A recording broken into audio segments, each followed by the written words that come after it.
这千年太岁乃是突厥可汗的长子阿史那都进献，臣弟借花献佛，恭祝陛下万岁，龙体圣安。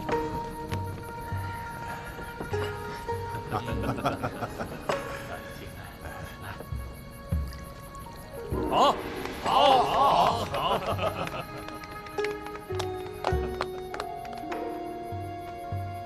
这样的宴席着实让人烦闷。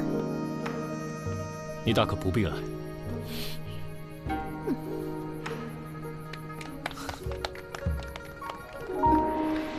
陛下，臣弟已命人将太岁给您取来，还请稍后。今夜正是客，一切听主人吩咐。陛下说笑了。王爷，王爷，王爷，李飞白，干什么慌慌张张的？什么事啊？不必惊慌，慢慢说。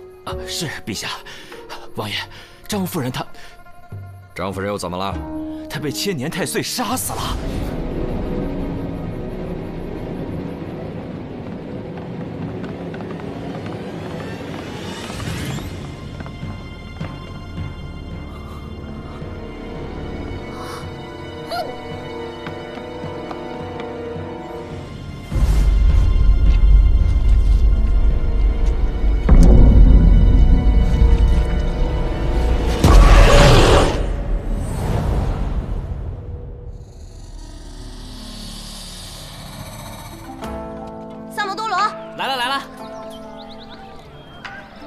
说吧，我家那口子最近有没有和那个小骚货来这吃饭5文钱包打听。我给你10文。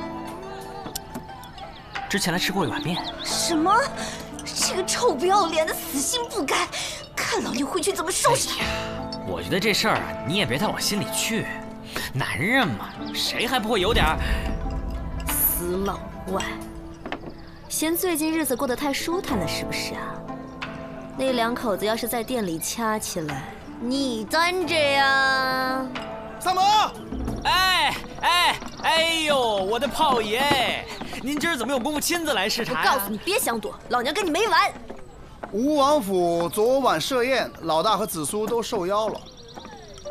什么宴会？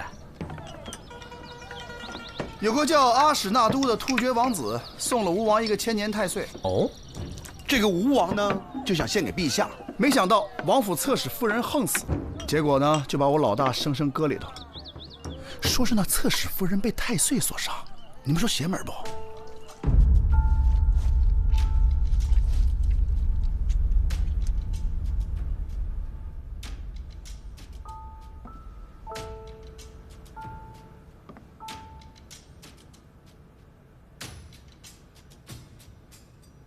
李少卿，你能替本王查案吗？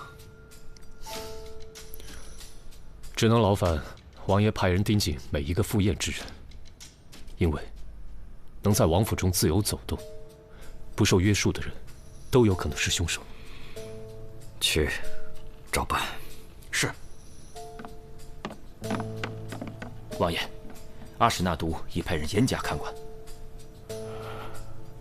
王爷，王爷，臣妾早就跟您说过，那是邪灵之物，根本不是什么灵丹妙药。送王妃回别院。王爷，王爷，阿史那都为何向本王进献太岁？别以为本王不知道。王爷，臣妾是冤枉的。带他下去。相信臣妾。带他走。王爷。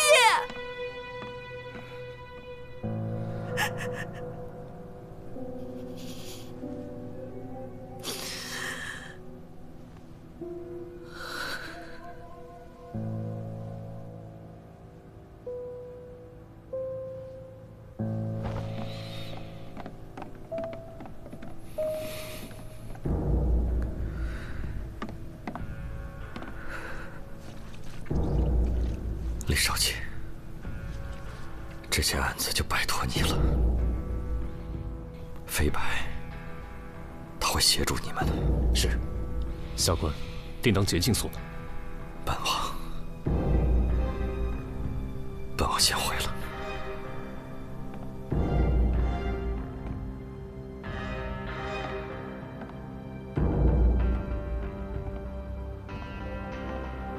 厉少卿，这个库房四面都没有窗户，我们派了4个仆人把守，2个时辰换一次。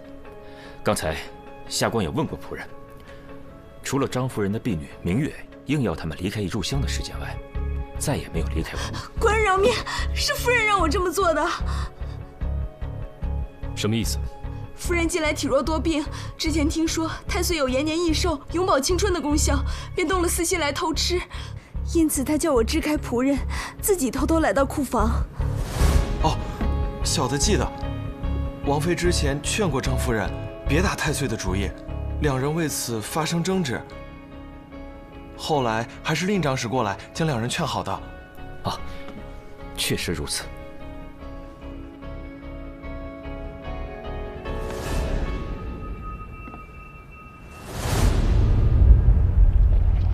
保护好现场，将尸体送往大理寺。啊，是。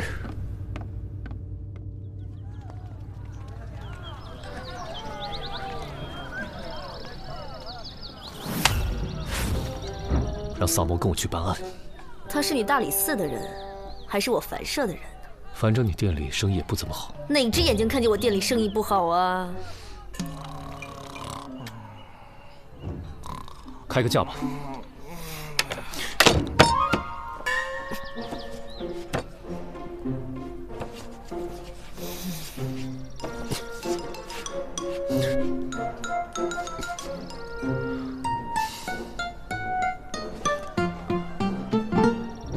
我这个月的俸禄已经花完了，等这个月过了再付款。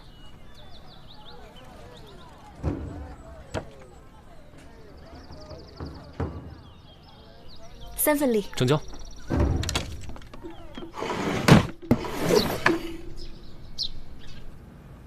哟，大仵作，吃饭呢？一块儿吃啊。行吧。哎，这什么？水蛭啊。你从哪儿来的？从张夫人鼻子和下体取出来的。要不要加点酱汁当刺身吃？谭少燕，你现在口味越来越重啊。那个，对了，那个尸体验的怎么样了？老大问。我已经验过了，死亡时间是在昨晚的戌时左右。死因呢？应该是被击晕之后，大量的水蛭同时叮咬，造成失血过多而亡的。从这个创面的数量上来看，应该有上千条之多。但是，这些水蛭有点奇怪，叮咬的都是血脉密布之处。哦，这些小家伙还挺凶残啊！哎，那个死者是什么时候被发现的？20时。我能看一眼尸体吗？随便。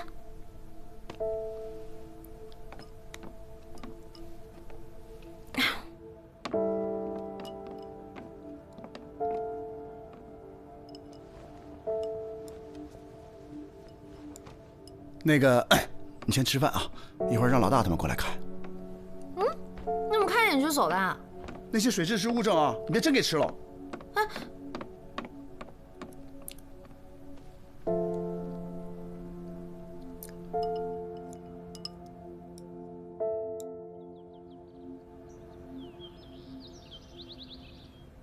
王爷，听说当天宴会开始前，您与令长史独处了1个时辰。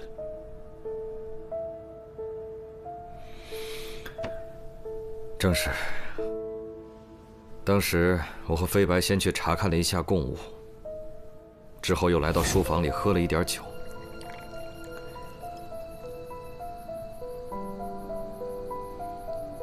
谁知道本王困意上来，便让飞白看着时辰，小憩了1刻钟。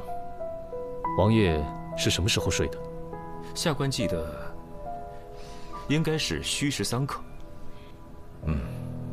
没错，本王当时还特意看了一眼漏刻。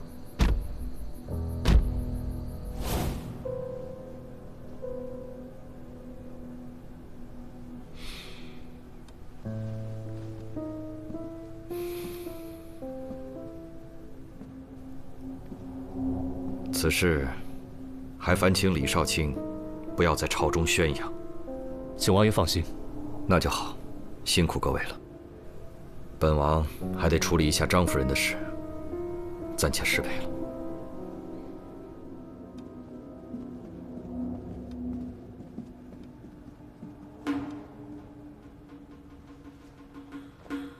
吴王点儿真背啊！你看这个吴王呢，年轻的时候就死过2妾，这人呢有权有势有啥用呢？所以，废话那么多。听说现在嫌疑最大的是王妃，有杀人动机吗？没错，她是外域人，遇刺的大婚。自从侧妃张夫人入了王府后，深得宠幸，此后王妃便一直幽居在流霞别院。与其说别院，倒不如称其为冷宫，更为确切。那咱便去会会这个被打入冷宫之人。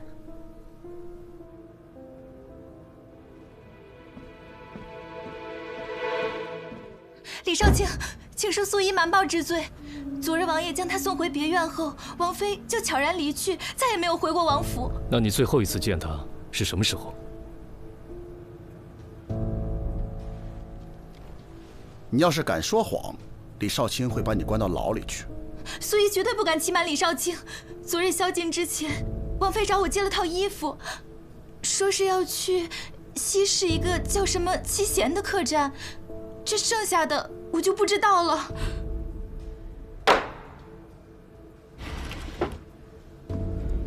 那女子和一个突厥男人在房中大吵大闹，折腾了一晚上。之后他们2人还出去过吗？那个女子争执过后就独自离开了。那个突厥人好像叫阿史那都。我求你不要再缠着我了，云舒，我这就带你回突厥。我们已经不可能了。你肯定有难言之隐，你告诉我。没有，我以为人妇。阿史那都，你别再逼我了，这不是爱，是占有欲。可是我爱你啊！我就听到这些。有发现吗？没什么有用的东西留下。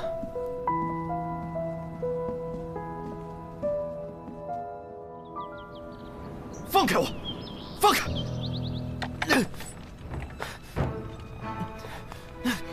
本王是被冤枉的。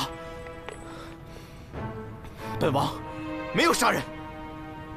没问你话的时候不能开口。案发后，王妃换了婢女的衣服前去找过你。没错。她为何要去找你？我和云舒多年前就已经相识了，而且早在她被你们皇帝赐婚之前，我们就已经私定终身了。在七贤客栈，我想让她跟我走，可是云舒。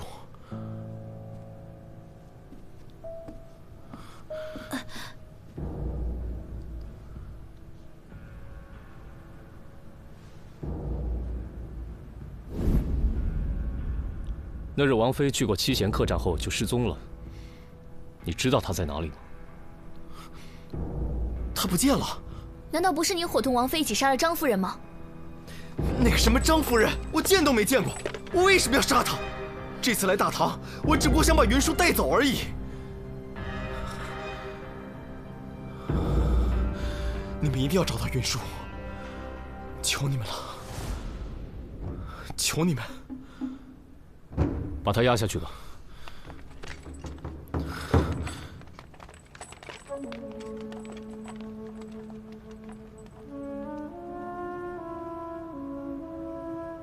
那你现在还觉得是他伙同王妃杀了张夫人吗？难说。你审不出，我接着审吧。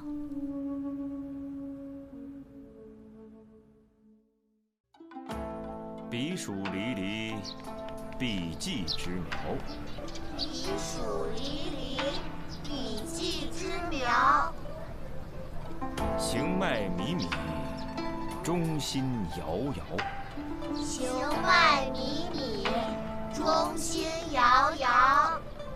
知我者，谓我心忧；不知我者，谓我何求。你们回来啦！李治，你认识了这么好的朋友，应该早点介绍来认识认识嘛。李少卿，看人家多有礼貌。我平时也很有礼貌，好不好？怎么不夸我啊？懂不懂什么叫不怕不识货，就怕货比货啊？哼！哎，别说，你们真的很有共同之处。哪里？口味重啊？因为喝茶也要加很多盐啊。好了好了，我去给你们准备些膳食。哎，萨摩。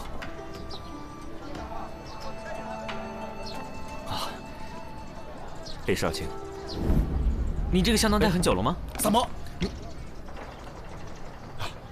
令长史，那个萨摩多罗有点奇怪的癖好，见谅啊。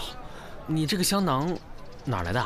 这个香囊是我在西市胡商那儿胡乱买的，这个里面的药物可招虫子了，建议你不要再带了。是吗？来给我。哎呀，难怪我最近老招虫子。令长史，你是查到什么了吗？啊，回李少卿。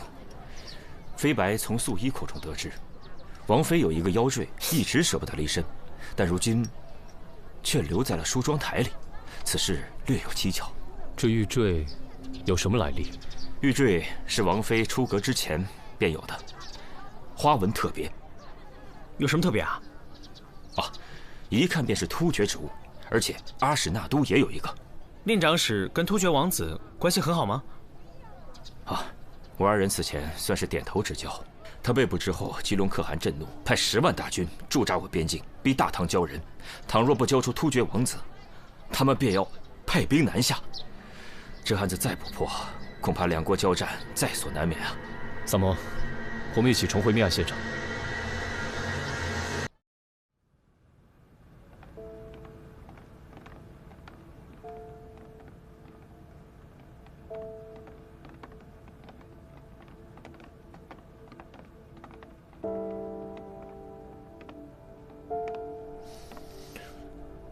当晚，除了在府内其他地方的几个小厮没有出现以外，其他与张夫人密切来往的人，都有不在场的证明。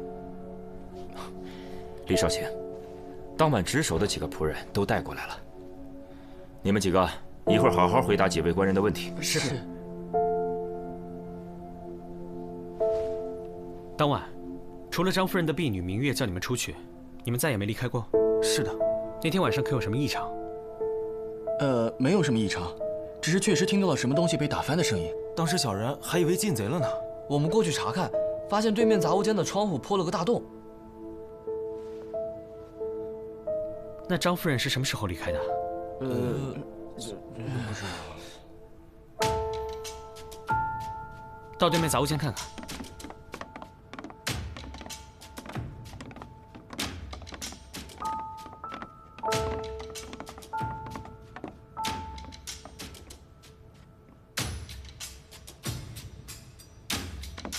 令长史，你带仆人先下去吧。李少卿有何吩咐，尽管唤我便是。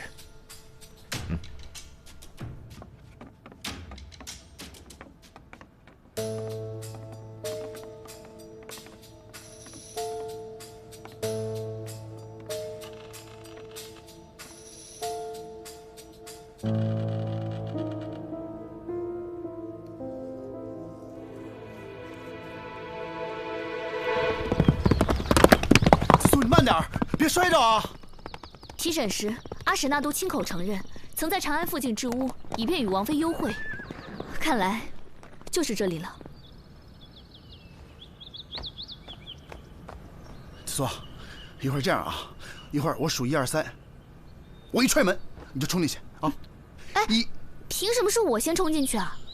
那这样啊，我数1、2、3，你推门，我冲进去。预备，1，哎！别进来！怎么了？那个吴王妃死了啊！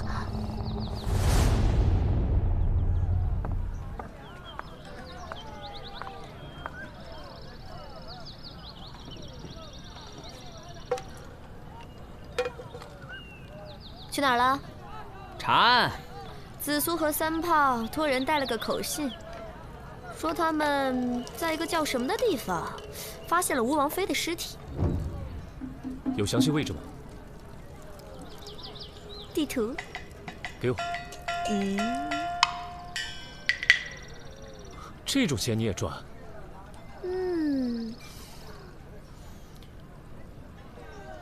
琳琳，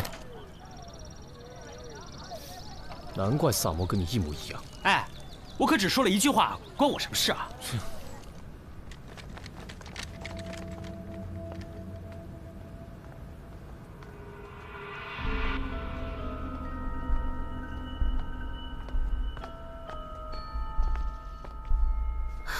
死者死前曾被绑在了椅子上，导致手腕、脚腕处有紫色的淤青。死者的头部被钝物击打过，但这并不是最终的死因。真正的死因应该是肺部的那一刀，刀口形状奇特，像是某种抑郁病人所致。能知道这个小屋的人，一定是对阿史那都和王妃都异常熟悉的人。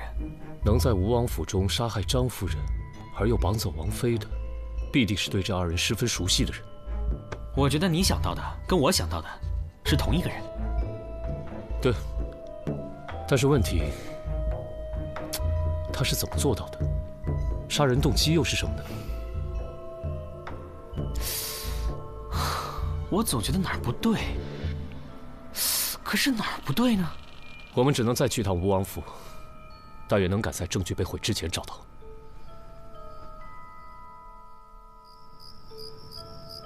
当时他们二人就在这个房间里喝的酒。没错。中途可否有人离开过？并没有，除非他二人串通，制造假的不在场证明。哎，你们看，这吴王就是财大气粗啊，这漏客都是用酒做的。啊，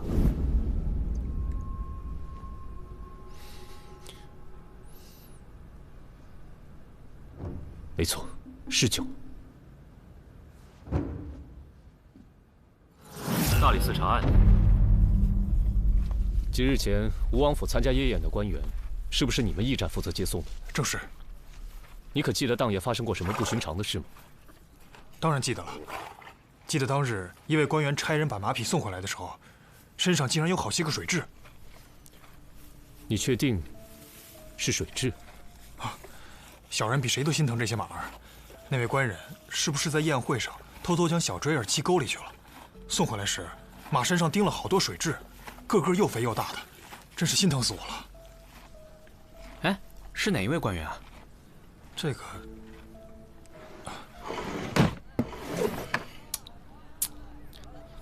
不是，老大，你们到底是发现什么了呀？这陛下给了3天的期限，马上就到了，咱咋还在这喝茶呀？如今，已经能破了他的不在场证明。杀人动机究竟是什么呢？这有什么是什么的呢？杀人动机无非就2点：一，钱杀；二，情杀。前者关系到利益，后者关系到情感。钱虽不算多，但是它够用啊。情，他与这2个女子也很难有感情纠葛。老大，这情杀又不一定非在男女之间。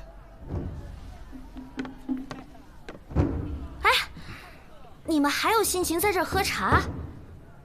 不是说给你们限制的时间已经到了吗？就这几天啊，突厥士兵已经袭击了一个小村子。放话说，倘若阿史那都那儿有1根毫发损伤，他们将一路南下。哼，你还笑得出来啊？三胖，你真是个断案高手。案子破了，我知道动机是什么了。我破的案？哼。这个案子从一开始就指向阿史那都，一旦阿史那都被杀，突厥和大唐的战事就在所难免了。走了。来人呐！本王没杀过人，快放我出去！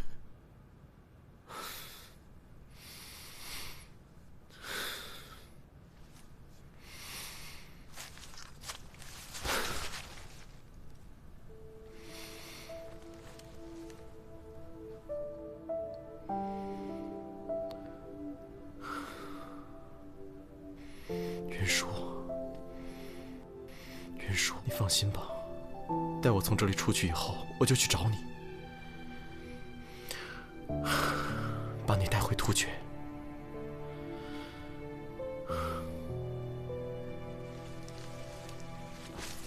我们此生再也不分开了。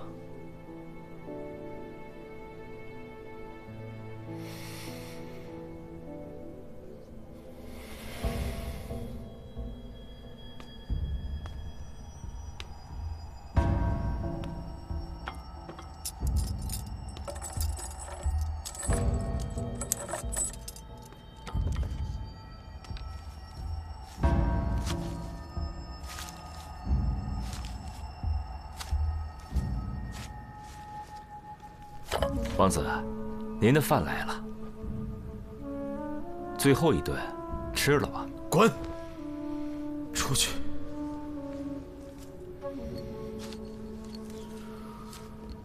那您喝点水吧。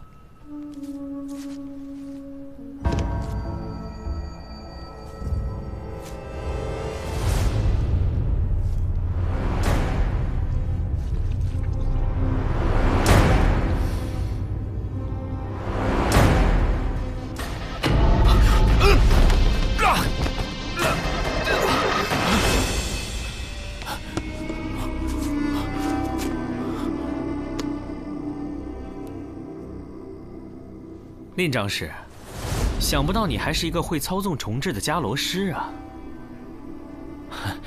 官人，小人不知道你在说什么。还演戏呢？被自己培育的水蛭吸血，感觉很爽吧？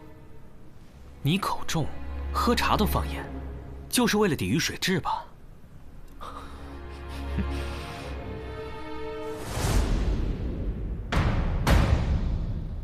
你们这是血口喷人！别忘了，夜宴当晚，下官可是有不在场证明的。在晚宴开始之前，王爷不是曾经小憩了1刻钟吗？哼，1刻钟？吴王府的书房到仓房的路上，来回便不止1刻钟，我有何时间作案？把东西抬上来吧。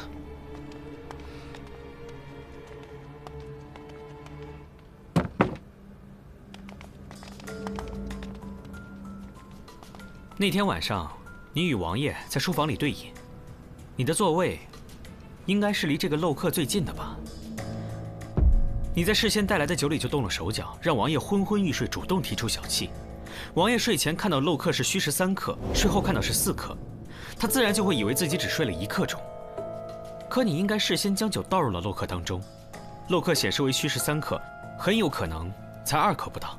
你杀死张夫人，赶回书房。再用酒杯将多余的水舀出即可。令长史，难道你没闻出这漏刻里的水有酒的味道吗？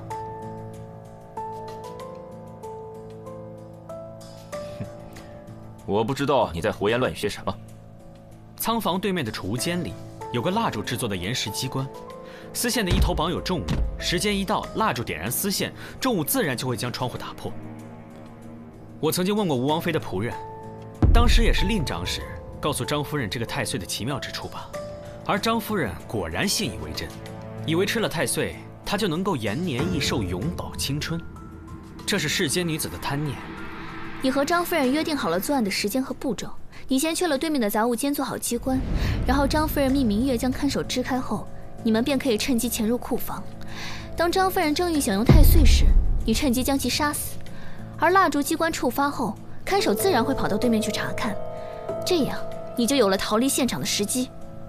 负责接送官员的一族也告诉我们，宴会当晚，令长史所乘马车的马上发现了水蛭，而且据他们所见，发现的水蛭十分的肥硕，那是迦兰特有的银鞭蛭。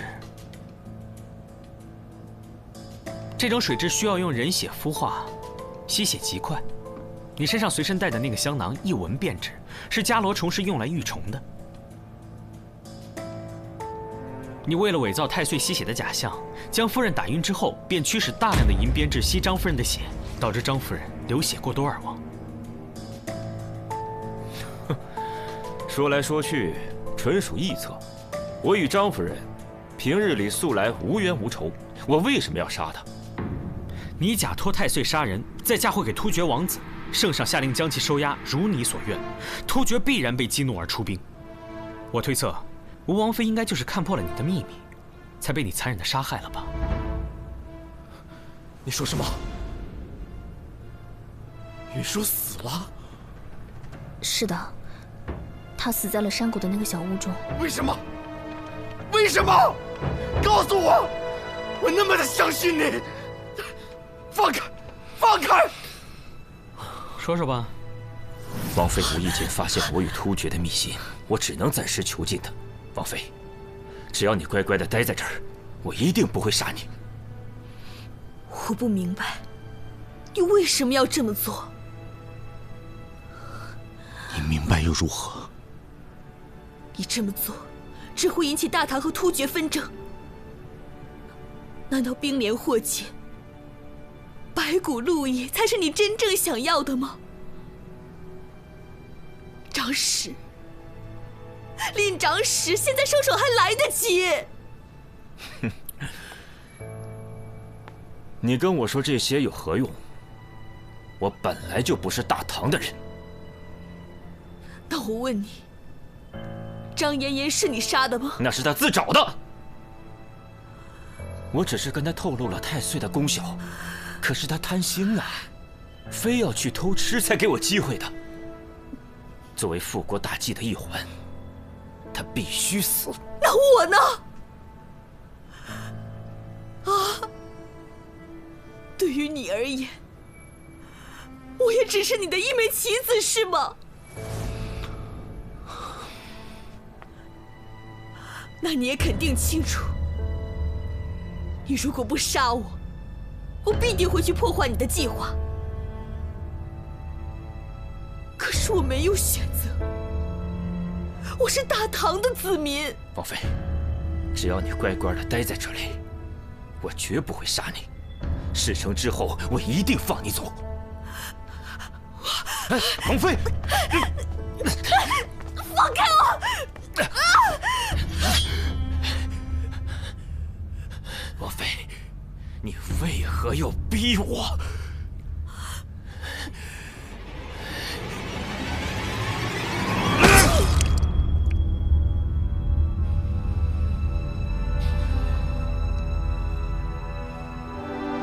李飞白，你为什么要杀云舒？为什么？我要扒了你的皮！我查过了你的通关文牒，你是近几年才从外域来到长安的。你的通关文牒上写了你来自柔然国，但你根本就没有柔然人的生活习惯，你的文牒是假的。你是迦兰国的人吧？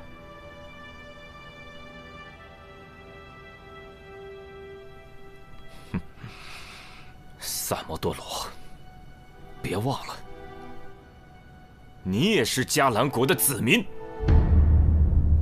你忘了，咱们的国是被谁灭的？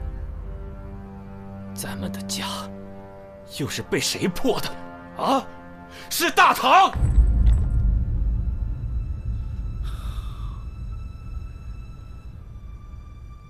难道你就不想重建迦兰吗？没有国，我们一个个的全都是无主的游魂。唯一能让我活下去的动力，就是重新振兴迦兰国。人早晚都会死的，与其在灭国以后苟且偷生的活着，还不如为复国大业而亡。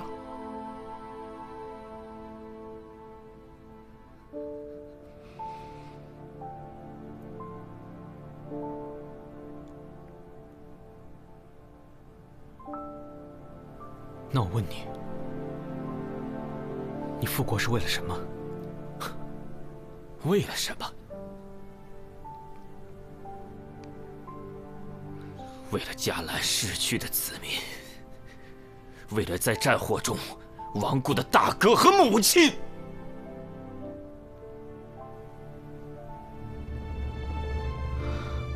那你这不是复国，是复仇。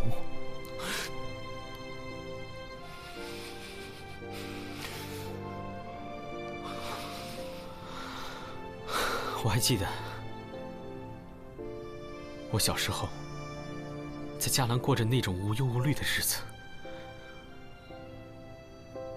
我也记得，我躲在柴火堆里，眼睁睁地看着我的家人在眼前逐渐消失。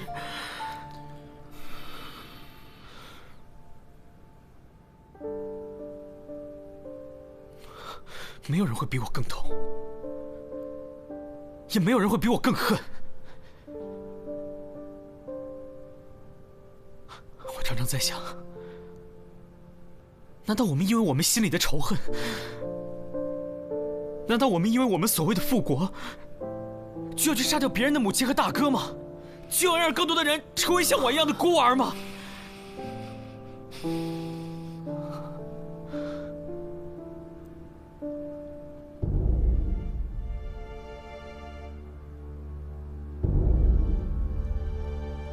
你问我恨吗？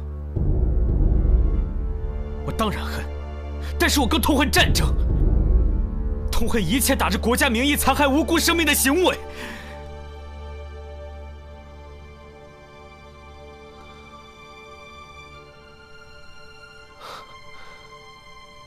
林大哥，不要再执迷不悟了，好吗？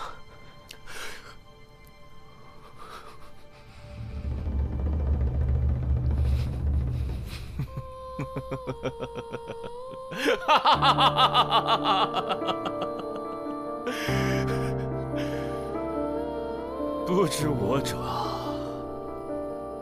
为我何求？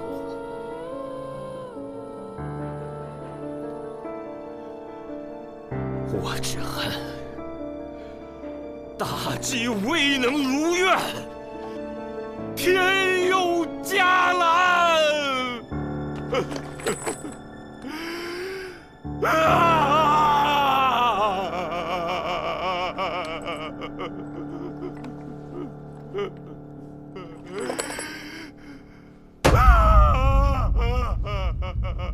拉下去斩了！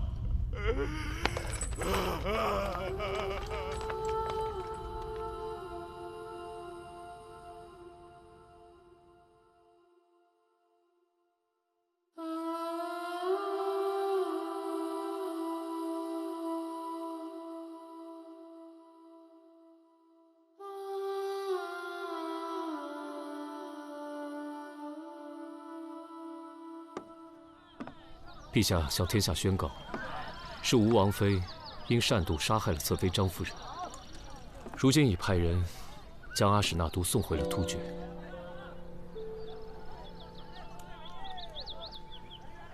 这个事儿就这样结了？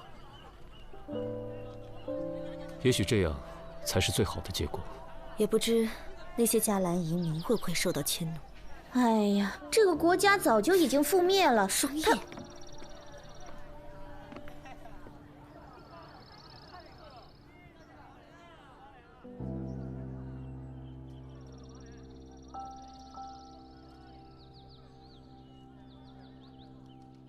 迦兰，也许此生只能在梦里回去了。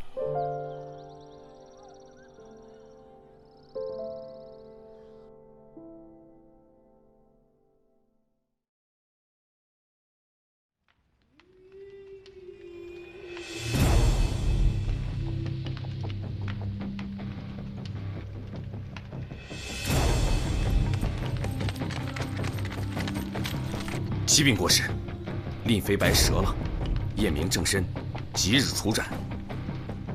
这个案子还是萨摩破的。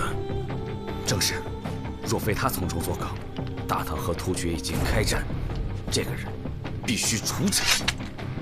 愚蠢！萨摩是一颗棋子，没有他，复国大业不可能进展得如此顺利。此话怎讲？请国师明示。自始至终，萨摩都是我手中利器，替我铲除了无数障碍。我从黄泥章救出波斯人和赵匡国，为他们制定复仇计划，目标只有一个：兵部侍郎度良源。萨摩与李治相识不久，不想被卷入朝廷纷争，所以当他意识到赵匡国假死却未揭穿，我让波斯人服毒自尽，只是想给他们一个由头，尽快结案，好让赵匡国能伺机刺杀度良元。度良元是朝中最熟悉西线边防的将军，他死以后，大唐西线羸弱，给了我们长驱直入的可能性。国师英明。度良元死后，我安排心腹顶替兵部侍郎之职，遭到吏部尚书的阻挠。随后，大理寺开始调查灵猫杀人案，我派人杀了平康坊的雪儿，把线索引向刘尚书和他堂弟。调查过程中，大理寺发现刘尚书利用职务之便私通胡氏，索要并报一事，刘尚书被迫辞官。那群毛贼原本下药把人迷晕后实施抢劫，苦主醒来后会认为是黑豹所为，没想到之后会内讧杀人。萨摩办案时居然敢服毒，让我意识到他对大理寺那些人产生了信任。李治那一刀没白挨。圣恩寺的僧人都是隋朝投诚的老臣，与李渊交好。新皇登基之后，他们惶惶不可终日。我派去搜寻藏宝图的探子被他们杀了。随后，我在朝中释放消息，让李世民对他们心生疑虑，派大理寺介入调查。案发后，虽然有小僧顶罪，但为了化解皇上的疑虑，他们不得不交出藏宝图，以表投诚之意。那张图在押送过程中已派人临摹，相信很快能找到藏宝之处。苏秀才休妻，在我的诱导下，七七对苏秀才下了毒，热毒封喉，窒息之际，用刀切割器官，试图求生，却死于刀伤。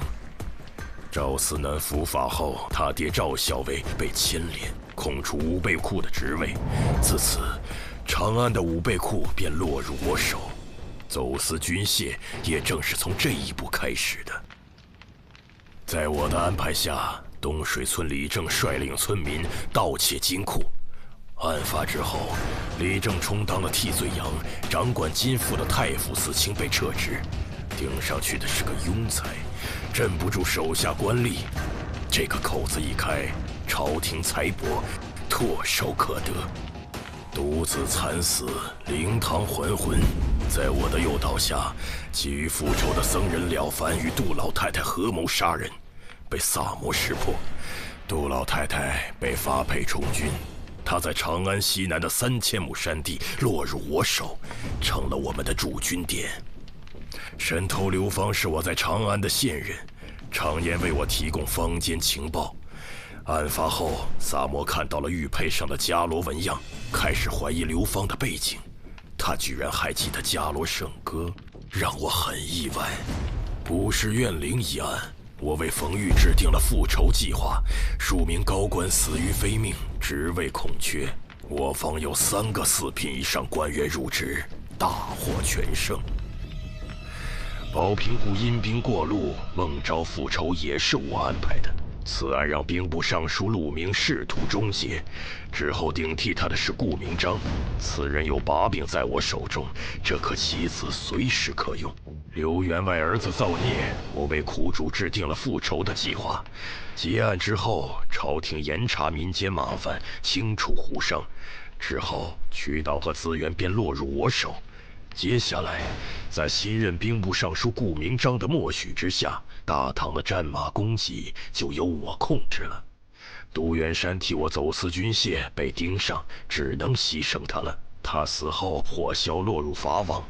多亏萨摩，唯一对我们有威胁的官员也不存在了。邓维曾经治好过天花，这就意味着若有战事，我军就能利用天花作战。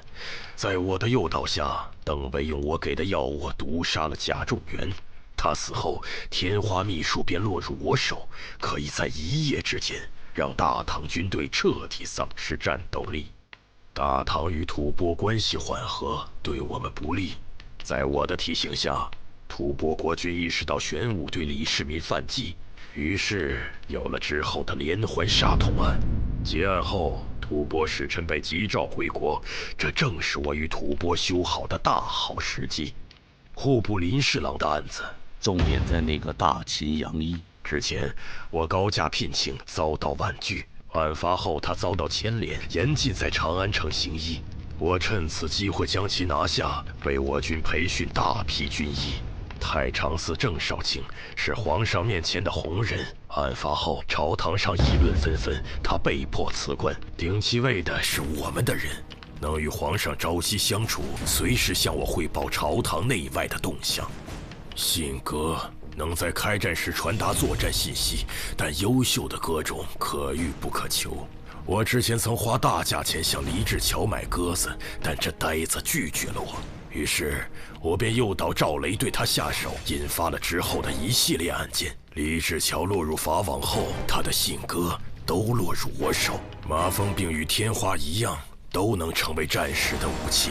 我派蛇师前往不周村，就是为了找到治疗麻风病之法。结案后，麻风病人的衣物、皮屑和那些沙袋蛇卵都落入我手。皮影师与侏儒复仇，涉案高官陆续横死，再次引发了朝堂震荡。结案后，我方有3名5品以上官员入职，自此我在朝中的布局已出现端倪。黑道上走私最盛的，除了咱们，就是东篱山庄，但他们有代王做后盾，很难撼动。幸亏有萨摩多罗，我才得以铲除东篱公子。此后，东篱山庄也落入我手，彻底垄断了走私渠道。林白案是萨摩离我们最近的一次。结案之后，我紧急撤离了长安西南所有驻军，我方损失了6名将士，愿神保佑他们的灵魂安息。城郊那块荒废的菜地有数个菜窖，是我用来临时存放军械的地方。戏班的人经常在此出没，只能想办法除掉了。木商张某手下有数百名能工巧匠，把他除掉，那些工匠为我所用，就能为我军造出最强悍的工程器械。属下明白了。我安排令飞白做局，是想挑动大唐与突厥的战争，可惜败了。不过武王从此失势，也给我们腾出了不小的空间。可以说，这些案子在萨摩的协助下，为我方争取了最大利益。国师深谋远虑，属下佩服。只是萨摩天资过人，机敏狡慧，总有一天会意识到我们的存在。我做了这么多，就是在等待那一天的到来。毕竟，萨摩是伽罗的王子，也是我王唯一的血脉。灭国时，萨摩还小，不记事，只知道自己是伽蓝的子民。若能复国，继承大统的人也只有他。愿主神庇佑，让萨摩耶早日觉醒，燃起心中的清凉圣火。